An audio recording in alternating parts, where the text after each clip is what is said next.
नमस्ते आदाब दोस्तों। आज हम एक्सप्लेन करने वाले हैं रिसेंटली रिलीज हुई मूवी औरों में। कहां दम था इस मूवी में। अजय देवगन और तब्बू की केमिस्ट्री को दिखाया गया है, जहां पर जिम्मी शेरगिल भी एक छोटे से रोल में है, पर उनका किरदार भी बहुत ही उम्दा है। मानो पूरी मूवी में जान डाल देता है। तो हम लोग ज्यादा देरी नहीं करेंगे, चलिए एक्सप्लेनेशन को शुरू करते हैं। मूवी के शुरुआत में हमको 20 साल पहले का सीन दिखाया जाता है, जहां पर हम मुंबई के एक दरिया का सीन देखते हैं, जहां पर हम कृष्णा और वासु को देखते हैं जो कि एक साथ बैठे हुए थे, जहां पर ये दोनों कभी ना बिछड़ने की कस्में खा रहे थे। कल कृष्णा चला जाएगा जर्मनी, उसको कंप्यूटर का इंटर्नशिप मिला है।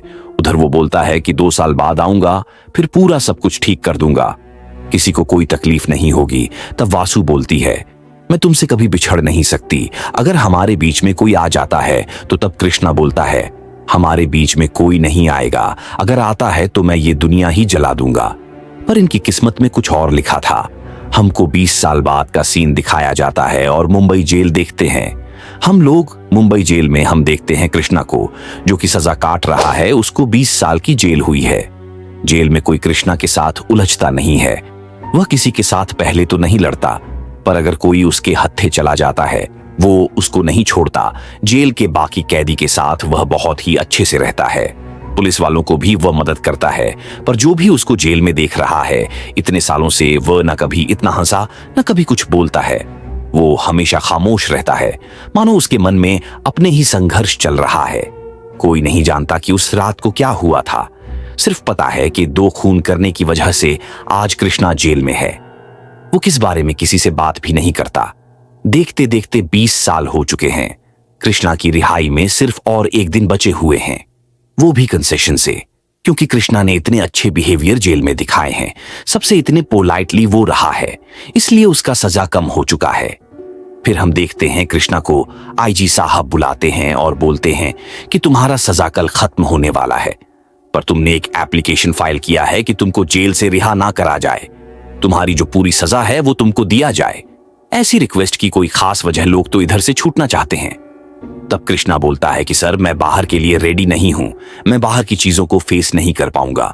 पर आईजी साहब तब बोलते हैं, ये प्रोटोकॉल के खिलाफ है, न को कल ही रिहा करा जाएगा। फिर हम जेल के बाहर उसके दोस्त जिग्नेश को देखते, जो कि जेल के अंदर एक फोन भिजवा आता है। उससे बात करने के लिए वो जेल के अंदर वो मैसेज पहुंचाता है कि बहुत मुश्किल से तुझे बाहर निकाल रहा हूं, ऐसा मत कर, कोई भी एप्लीकेशन को रिजेक्ट मत कर। और दूसरी जगह हम वासु को देखते हैं, जो कि आज भी वेट कर रही होती है, और वो जिग्नेश से फोन से बात भी करती है, और वो जिग्नेश से बोलती है कल वह बाहर आ रहा है, एक बार वो बाहर आ जाए तो मुझे जरूर बताना। फिर हमको उस रात को कृष्णा के फ्लैशबैक में दिखाया जाता है। 20 साल पहले वो लोग एक चौल में रहा करते थे, जहां पर वासु और कृष्णा एक दूसरे से बहुत प्यार करते थे। कृष्णा का कोई फैमिली नहीं था, माता पिता बचपन में ही गुजर चुके थे। वो मामा के पास मुंबई रहने के लिए आया था। कंप्यूटर में बहुत तेज था, इसलिए कंप्यूटर में उसने डिप्लोमा वगैरह कर लिया और बाहर कोशिश करता गया कि उसको एक जॉब मिल जाए। फिर वासु के फैमिली से वो बात करें, और वासु पढ़ाई कर रही होती है। वो चाहती है कि पढ़ाई वो कंप्लीट करके अपनी भाई बहनों को भी वो अच्छी जगह स्टेबल करे, क्योंकि उसके पापा नहीं है, मम्मी सिर्फ घर चलाती है और उसको भी लाइफ में कुछ ना कुछ बनना था।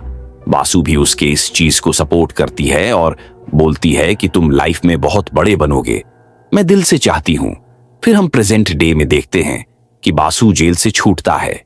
वो जेल से छूटते ही पहले तो जिग्नेश से मिलता है और वह बोलता है कि मुझे उस चौल में ले चल, इतने सालों बाद वो कैसा दिखता है, मुझे एक बार देखना है जिग्नेश।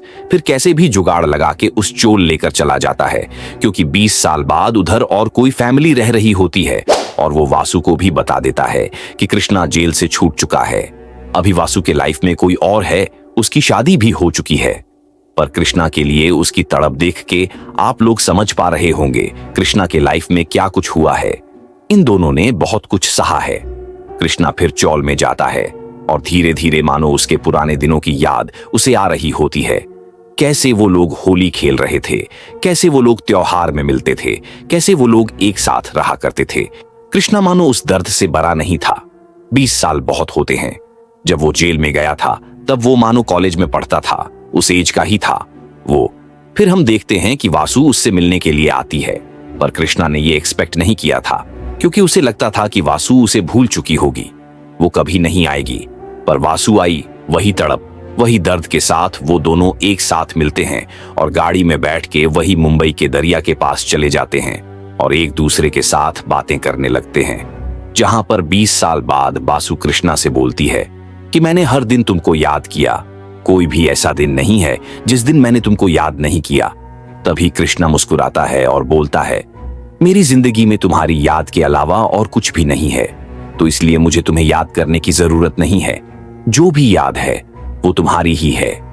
दूसरी जगह हम देखते हैं, जिग्नेश को वासु ने बोलकर रखा था कि वो दुबई चला जाएगा, इसलिए उसने किसी से मदद भी मांगा था। तभी वासु बोलती है कि मेरा हस्बैंड अभिजीत तुमसे मिलना चाहता है, मैंने हमारे बारे में सब कुछ बता दिया है उसे। तब मानो कृष्णा शॉक हो जाता है और बोलता है, तुमको मैंने मना किया था सब कुछ बताने के लिए, ये सिर्फ हमारा था। फिर भी वासु उसे मना लेती है उसके साथ जाने के लिए और अभिजीत से मिलने के लिए। फिर से हम फ्लैशबैक में चले जाते हैं और हम देखते हैं 20 साल पहले एक कैफे में कृष्णा टैली किया करता था, हिसाब रखा करता था। तो अंकल से वह बातचीत कर रहा होता है और वो बोलता है, अंकल को सब कुछ समझा के वो जब लौट रहा होता है, वो गाड़ी की चाबी अंकल की दुकान में ही छोड़ के चला जाता है। और फिर से जब वह दुकान में चाबी लेने के लिए जाता है, वो देखता है कि अंकल को कुछ गुंडे मिलकर घेर के रखे हैं, पर एक को वो पहचान लेता है और उसकी धमकी से वो तीनों उधर से भाग जाते हैं।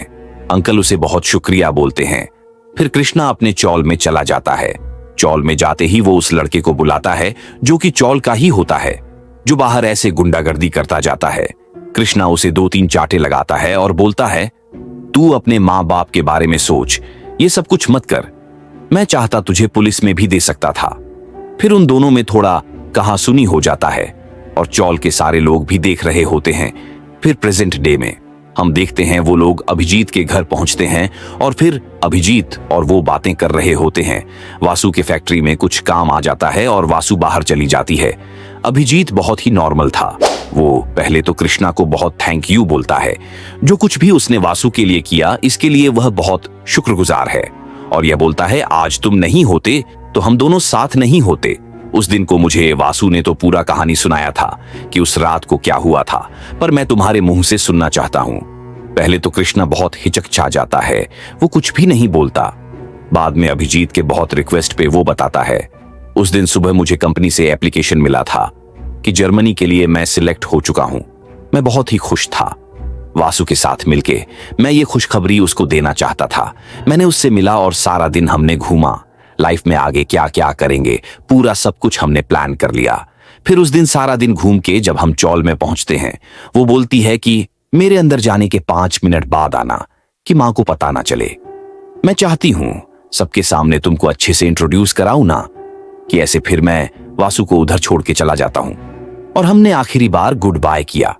क्यों कल मैं चला जाऊंगा और उससे मेरा मिलना नहीं होगा आगे से। फिर वासु अपने चौल की तरफ जा ही रही होती है, जिन तीनों लड़कों को मैंने उस दिन अंकल की दुकान में डराया था। तीनों लड़कों में से पकिया भी था, जिसको मैंने चौल के बाहर थप्पड़ मारा था। वो मुझसे बदला लेने के लिए वासु को उधर से किडनैप करके एक चावल के फैक्ट्री में लेकर चला जाता है। दुष्कर्म करने के लिए उधर उसके 2 दोस्त भी होते हैं। वासु ने आखिरी बार मुझे चीख भी लगाई और वो चीख सुन के मैं फैक्ट्री के अंदर गया। अंदर जाते ही मैं आग बबूला हो गया। वासु को उन लोगों ने बहुत मारा था, पर वासु को मैं उधर से छुड़ा लेता हूं और तीनों को बहुत मारता हूं और दोनों को जान से खत्म कर देता हूं, पर पकिया उधर से भाग जाता है। फिर मैं वासु को बोलता हूं कि तुम इधर से चले जाओ, तुम्हारे सामने पूरा लाइफ पड़ा हुआ है, तुम्हारा एक फैमिली है, तुम्हारे फादर नहीं है, मेरे तो आगे पीछे कोई भी नहीं है। मैं कुछ दिनों बाद ही बाहर चला आऊंगा, तुम अगर अंदर गए मैं ऐसे ही जीते जी मर जाऊंगा। वासु तो बहुत रोती है, पर मैं उसको जोर जबरदस्ती उधर से भेज देता हूं। फिर उन दोनों लड़कों के बॉडी को लेके मैं बाहर चला आता हूं। फिर पुलिस मुझे अरेस्ट कर लेती है और मेरे ऊपर 20 साल की सजा हो जाती है। इतना ही था, पर अभी भी पकिया जिंदा था। इसलिए वासु से मैंने एक वादा लिया कि तुम शहर छोड़ के चले जाओगे और एक अच्छी जगह शादी कर लोगे। तुम्हारा लाइफ बसा हुआ देख के मैं भी इधर अच्छे से खुश रहूंगा, नहीं तो मैं भी मर जाऊंगा। और वासु मेरी कोई बात को टालते नहीं है। पर आज जब पूरा प्रॉब्लम सॉल्व हो गया, मुझे अभी कोई टेंशन नहीं है, इसलिए मैं दुबई जा रहा हूं। तो अभिजीत पूछता है, पकिया तो अभी भी बाहर है। तभी कृष्णा मुस्कुराता है और बोलता है, एक बड़े गैंगस्टर को मारने के शहर के छोटे मोटे सारे गुंडे जेल के अंदर आए थे। उन सारे कैद में से मुझे पकिया दिख गया, इसलिए मैं उस गैंगस्टर को जाकर बोलता हूं कि तुमको मैं प्रोटेक्शन दूंगा। इसलिए मेरा एक कर्ज तुम्हारे ऊपर रहा। फिर मौका मिलते ही मैं बाकी के लोग को और पखिया को भी जान से मार डालता हूं। फिर मैं जेल से रिहा होता हूं और आज मैं तुम्हारे सामने हूं। फिर हम देखते हैं कि जिग्नेश भी कृष्णा को कॉल करता है और बोलता है, हमारा जाने का टाइम आ चुका है। फिर हम वासु को भी देखते हैं जो कि आ चुकी है। फिर अभिजीत बोलता है, मैं तो बहुत चिंता में था कि तुम लौट आ चुके हो। वासु क्या करेगी? चलो मेरा एक काम तो हो गया, तुम खुद ही दुबई जा रहे हो। तब कृष्णा मुस्कुराता है और बोलता है, अभिजीत का दूसरा मीनिंग कृष्णा ही होता है। चलो मैं भी ये देख के खुश हूं कि वासु सही हाथों में है। फिर हम देखते हैं वासु जाते टाइम कृष्णा से पूछती है कि अभिजीत, इतने देर से तुमसे क्या पूछा? वही ना कि उस दिन रात को क्या हुआ था। कृष्णा तब बोलता है, मैंने उतना ही जवाब दिया जितना जवाब तुमने दिया। वो हमारा खुद का सीक्रेट है, हम कभी भी किसी के साथ ये रिवील नहीं करेंगे। वासु फिर कृष्णा से माफी मांगती है और बोलती है कि मुझे माफ कर दो। कृष्णा तब बोलता है, मेरे आगे पीछे कोई नहीं था, सिर्फ तुम्हारे सिवा आज तुम खुश हो, उस मुकाम में हो, हमारे किस्मत में हो सकता है। सिर्फ इतना ही लिखा था, बाकी मुलाकात अगले जन्म में होगा। फिर कृष्णा गाड़ी में बैठ के निकल जाता है एयरपोर्ट के लिए। फिर हम देखते हैं कि ऊपर जाकर अभिजीत से वासु मिलती है। फिर अभिजीत बोलता है, उसने आज भी सच नहीं बताया और तुम दोनों ने मुझसे कुछ छुपाया। आज ये खेल खत्म करते हैं, मुझे सच जानना है। फिर वासु रोती है और सब कुछ सच सच बता देती है। उस दिन रात में एग्जैक्ट सब कुछ सेम हुआ था, पर कृष्णा के हाथ से वो 2 खून नहीं हुए थे, वो खून वासु ने किया था। मरने के बाद जब पकिया भाग रहा होता है तब कृष्णा को वो दिख जाता है। कृष्णा फिर भागते भागते चावल फैक्ट्री पहुंचता है। वो देखता है कि वासु के साथ तीनों ने जबरदस्ती करने की कोशिश की और वासु ने एक रॉड लेके दोनों को खत्म कर दिया। सिर्फ पकिया बच के इधर से भाग गया। तभी कृष्णा वो मर्डर वेपन वासु के हाथ से छीन लेता है और बोलता है कि मेरे आगे पीछे कोई नहीं है, तुम्हारे ऊपर बहुत जिम्मेदारी है। अगर तुम जेल चले गए तो मैं जीते जी खत्म हो जाऊंगा। मैं कुछ दिनों में ही लौट आऊंगा, पर यह सजा 20 साल की होगी ना। वासु ने सोचा था ना, कृष्णा ने कृष्णा के कहने पे वासु उधर से चली जाती है और बाकी का स्टोरी आप लोगों को पता है। कृष्णा को जेल हो जाता है पर वासु आज भी उसके लिए वेट कर रही है। फिर भी कृष्णा ने सोचा कि उसको अपना लाइफ जीने दे, क्योंकि 20 साल उसने खराब कर लिया। उसने ये सिर्फ एक किस्मत मान लिया कि इस जन्म में उन दोनों का मिलना नहीं लिखा है। थोड़ी दिन बाद कृष्णा ने उससे बोल दिया कि जेल में मुझसे मिलने नहीं आना और तुम अच्छे से लाइफ बिताओ, यही मेरा इच्छा है। और वासु भी उसकी बात मान ली थी। मूवी के आखिर में हमको यह मैसेज दिया जाता है कि सच्चा प्यार का मतलब यह नहीं है कैसे भी करके उसे हासिल करो। सच्चा प्यार का मतलब यह होता है कि आपका प्यार कहीं भी वो अच्छा रहे, चाहे वह आपके साथ हो या किसी दूसरे के साथ। प्यार का मतलब ही होता है पार्टनर को खुश देखना। इसी के साथ यह कहानी खत्म होती है। और हाँ, आप लोगों को वीडियो अच्छी लगी तो लाइक करना और सब्सक्राइब भी करना। तो अलविदा दोस्तों।